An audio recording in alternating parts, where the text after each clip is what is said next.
धन्वंतरी देवाय नमः। भगवान धन्वंतरी के कृपा प्रसाद स्वरूप इस भौतिक योग को हमने बहु प्रयत्न से मानसिक एवं शारीरिक रोगों को निवारणार्थ 51 जड़ी बूटी से प्रस्तुत किया है। यह न केवल औषधि है बल्कि यह औषधि के साथ इसे अगर कहा जाए तो महौषधि है। औषधि वो है जो धरती के गोद से आती है।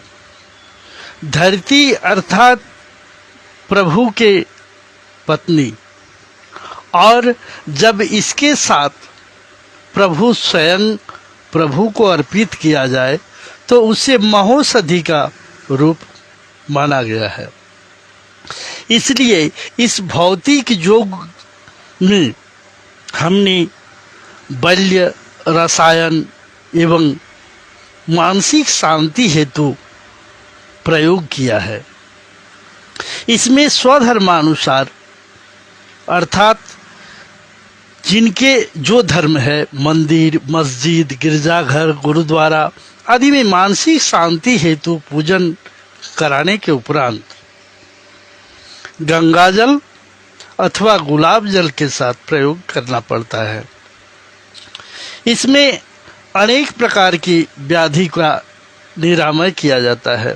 जिस प्रकार कि कहा गया है, जन्म जन्मार्जितं पापम व्याधि रूपेण बाधते तत्शांतिरौषधे दाने जप होम सुरार्चने। अर्थात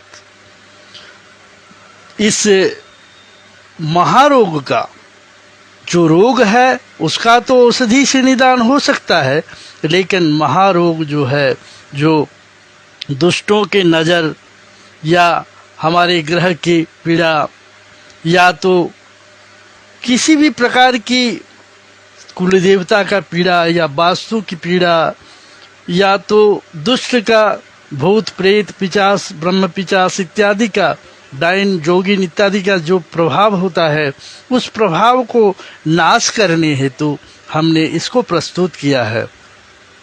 इसका प्रयोग विधि यह है कि सुबह नहा धोकर और शिव मंदिर जाना होगा।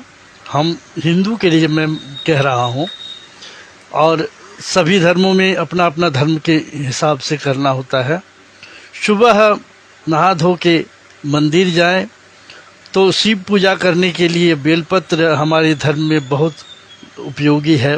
बिना बेलपत्र का शिव पूजन नहीं होता है। कहा गया है शास्त्रों में, बिना भस्स त्रिपुंडेना, बिना रुद्राक्ष मालया, बिना बेलूर पत्रेण ना अर्चयित शिव सन्निधो।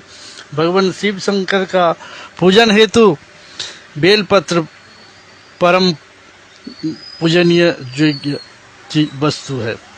उनको कुछ भी दे न दे, लेकिन एक बेलपत्र श्रद्धा से अवश्य अर्पित करें।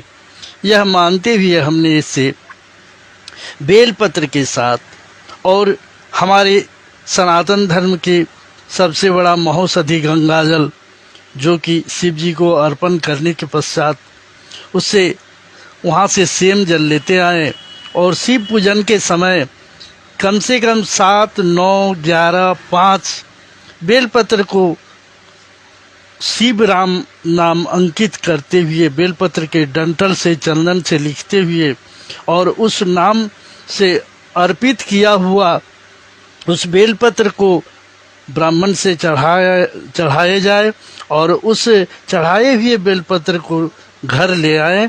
साथ में उसके बेलपत्र के साथ सेम जल और सेम जल के साथ इस जड़ी बूटी को 51 जड़ी बूटी को मिलाकर पीसकर और उससे गोली बना ले।